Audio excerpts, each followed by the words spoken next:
After doing my last video of all the most epic cutscenes and also a bunch of my favorite cutscenes from Genshin Impact, I realized that there is just way too many cutscenes that I absolutely love from this game. So I wanted to go ahead and make a part 2.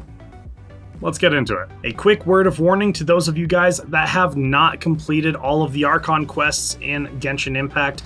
These cutscenes that I'm about to show you guys have a bunch of spoilers in them, so if you don't want to be spoiled on the story, do not progress any further. Also, before we get into the first cutscene on this video, if you guys are enjoying my video in any way, shape, or form, please consider hitting that subscribe button and that like button because it helps me out a ton here on the channel. Also, make sure to find me on Twitch every Sunday, Monday, and Wednesday at 7 p.m. Mountain State Time at twitch.tv/VoodooPlayGaming. Let's get into the first cutscene. So in the Inazuman Archon quest, the Raiden Shogun has kind of casted her dark looming shadow over all of Inazuma, and I myself spent pretty much all of that quest being extremely frightened of the woman. But this cutscene that I'm about to show you guys is the point after you defeat Signora, and you are walking out of the palace. Raiden Shogun opens up a rift behind you and is going for your head. But luckily, meeting the rebellion at the front gate here, we get to see Kazuha activate a second vision from his deceased friend that he carries on him, and he blocks the Raiden Shogun's attack. It is easily one of the most iconic and epic points of this Archon quest. It is so freaking cool and will forever be one of my favorite points of the story.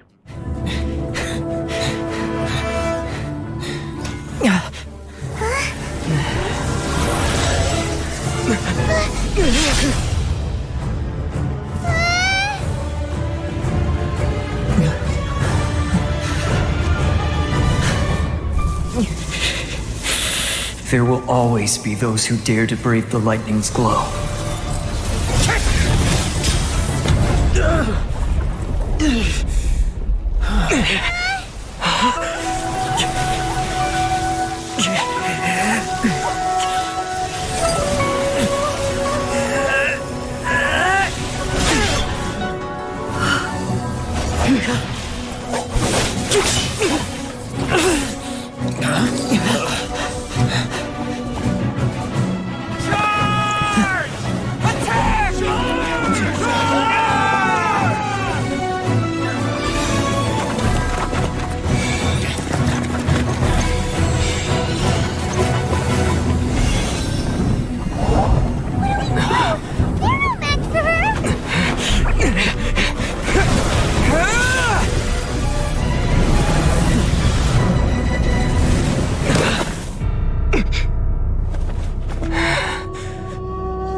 So we meet again.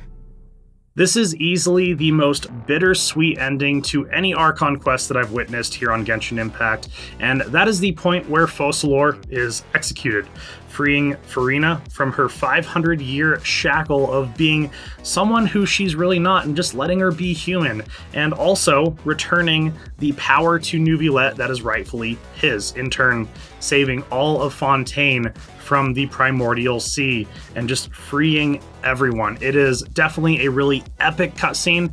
It's also a very sad cutscene at the same time, but on top of that, this cutscene has my favorite music in all of Genshin. Let's check it out. The hour of my execution is almost here. For the sinner, the curtain call has come.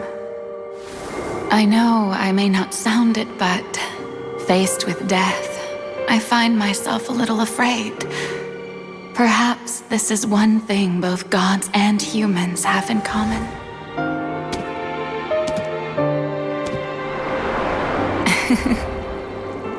Farewell, Neuvillette. I hope you've enjoyed the part you played these 500 years.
Judex Nuvelet, hereby declare, people of Fontaine, your sins are forgiven.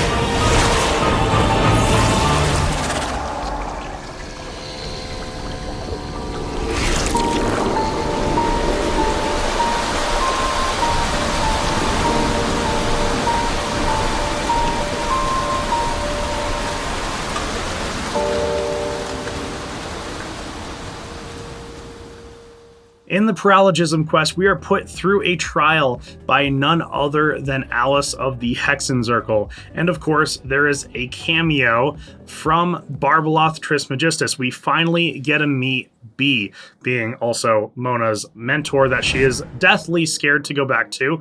But this is such a cool, just like lore-filled cutscene in here, and also one of my favorite boss battles of all time. It is absolutely screaming Alice in Wonderland. It is very fantastical, and I would also say that this quest, the Paralogism quest, definitely has breathed some life back into Mondstadt, being the first nation in Genshin Impact.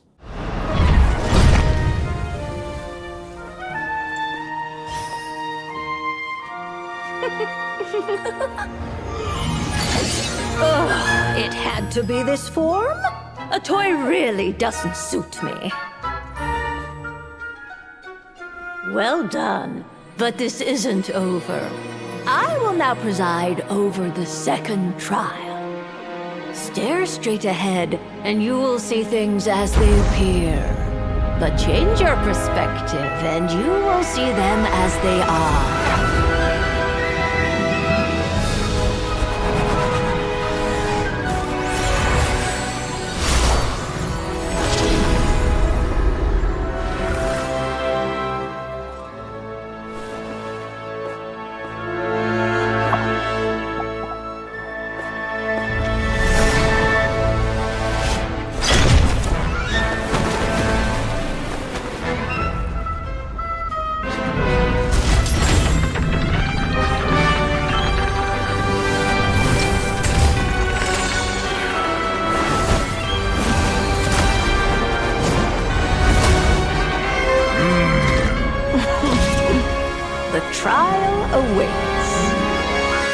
This is the cutscene where we are trying to escape the belly of the beast, also known as the chasm, and thanks to Xiao and Yelan's abilities, we're able to craft an elevator made out of energy to lift ourselves out of it. But of course, there are some other hurdles that we got to get over in order to get to safety. And when things are looking grim, Xiao decides to sacrifice himself in order to save the rest of us. But what I really love about this cutscene here is it really shows the bond between Zhongli and Xiao, and it definitely brings a tear to my eyes, especially since Xiao is sacrificing himself and Zhongli decides to step in and not let that happen. It is such a heartwarming moment for me, and it is just a really great cutscene. Let's check it out.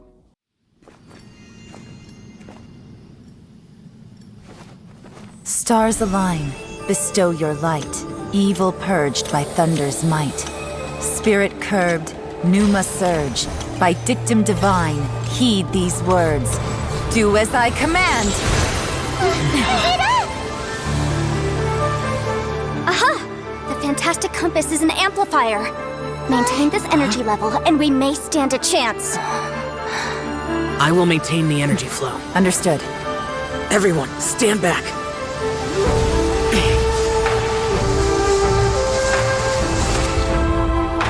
I shall hold the line by sealing the surface. As Yakshas, we must fight for this world. General Alatus, falling in!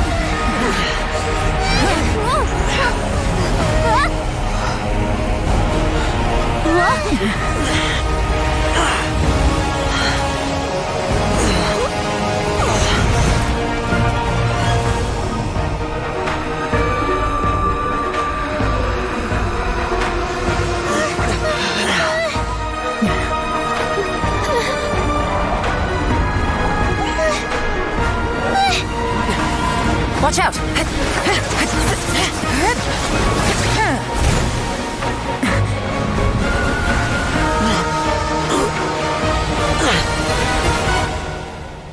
This trip may be dangerous, yet you insist on going. I have guarded this place for several hundred years. Only to seek the nameless Yaksha do I request your approval.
Your strength won't last!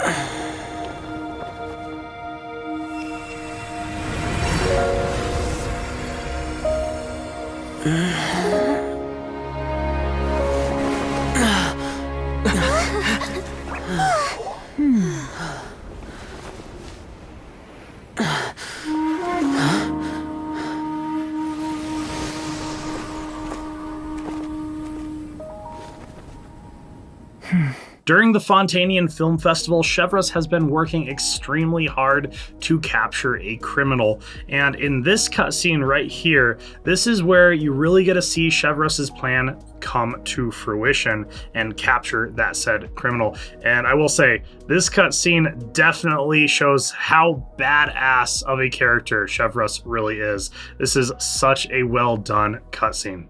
It's dark in here. Wait here, Mr. Morris. I think the light switch should be somewhere over here. Why did I have to get roped into this? What was that?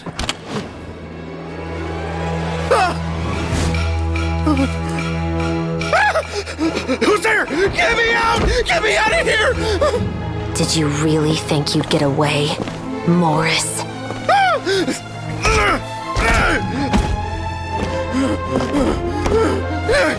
You've got the wrong guy! It wasn't me! I'm not the killer! You know, Eliza died a far more heroic death than this. She fought your assassin to the end, to save the children she had hidden beneath the floorboards.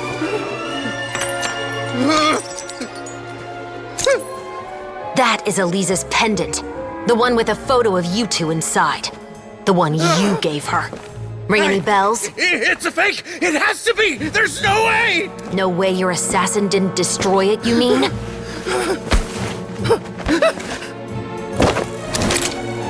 Did you ever love her, Morris? Or was killing her always the plan? No, please. Listen to me. I told Eliza to keep us a secret. I paid her plenty for her silence. I never thought she'd keep the child. Everything was gonna come out, and I had no choice. She forced my hand. No! I'm begging you. I have money. Just name your price, please. You can keep your Mora, and you can go to hell.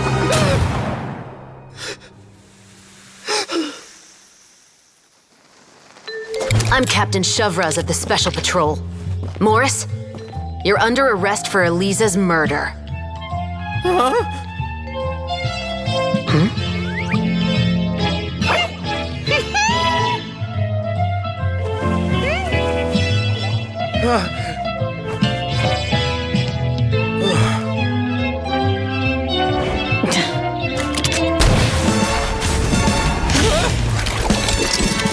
under arrest too, prop manager Veronique. Or perhaps I should call you the Second Musketeer.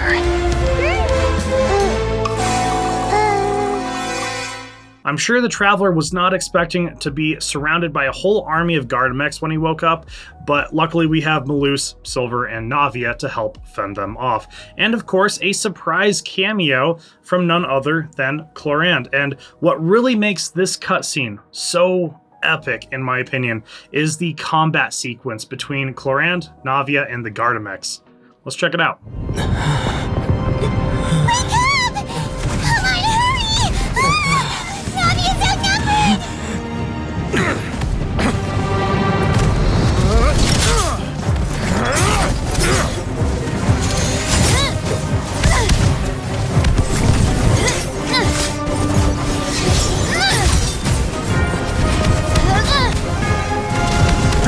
Look out!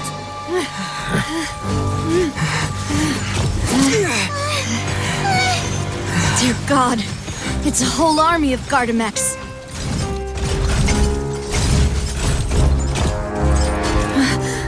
Clorand?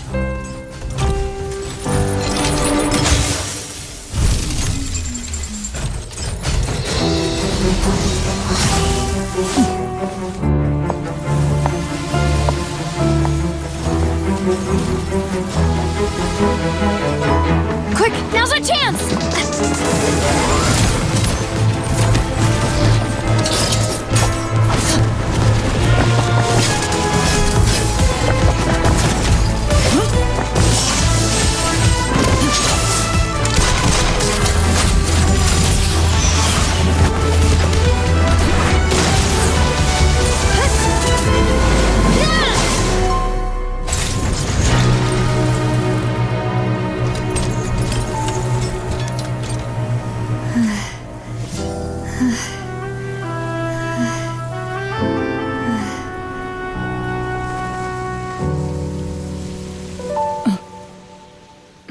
In order to keep at bay the regenerating Durin and Dragonspine, Albedo has a plan to create a human vessel for our good friend, Mini Durin. And this cutscene is so cool because it shows the whole process of Albedo creating this human vessel for Mini Durin, but it also shows the Windbloom Festival, the fireworks, and a lot of our favorite characters from Mondstadt. And on top of that, gives us a nice sneak peek look at a possible future playable character as the human form of Mini Durin.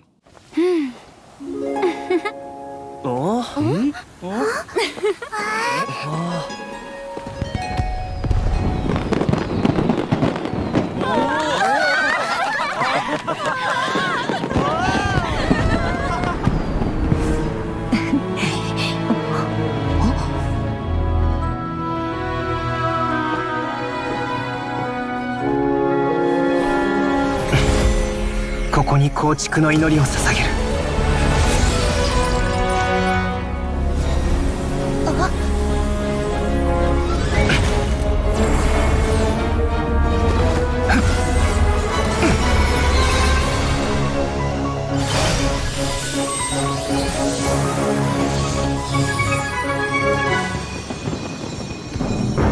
無害の大地よ、流れゆく水よ、精錬の火よ、不欲の風よ。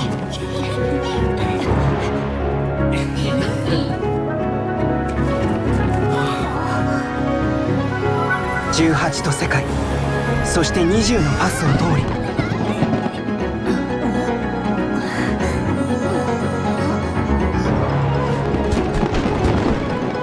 紡がれた魂が生まれ落ちるため、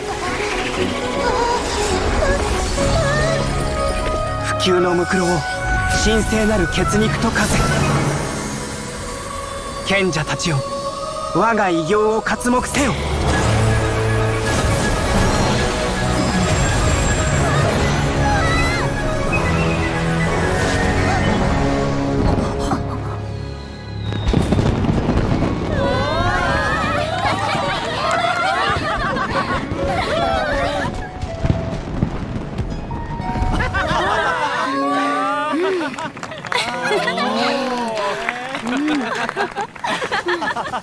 どう？よかったでしょ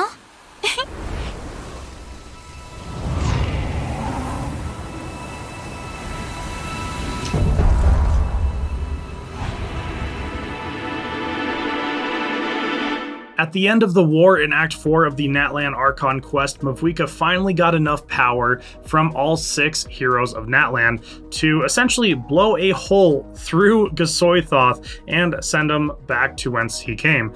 But also in turn, blowing a hole in the sky behind Gasoithoth, revealing moon fragments just floating out there in space.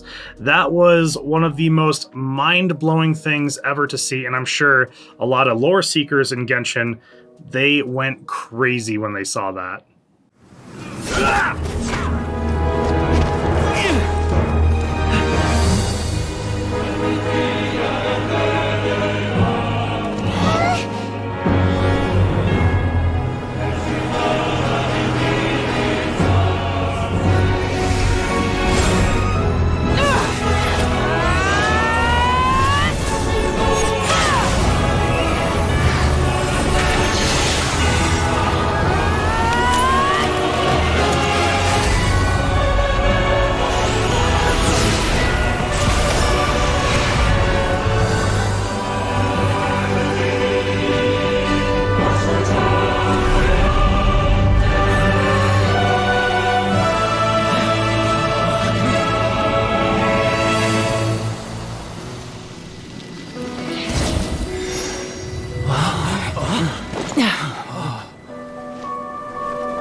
Thank you so much, guys, for watching part 2 of the most epic and a bunch of my favorite cutscenes in all of Genshin. If you guys have a favorite cutscene, let me know down in the comments below. Also, if you are enjoying my videos in any way, shape, or form, please consider hitting that subscribe button and that like button because it helps me out a ton here on the channel. Also, make sure to find me on Twitch every Sunday, Monday, and Wednesday at 7 p.m. Mountain State Time for some live shenanigans, as we like to call it there. Anyways, guys, my name is Voodoo Plague, and I will see you guys in the next one.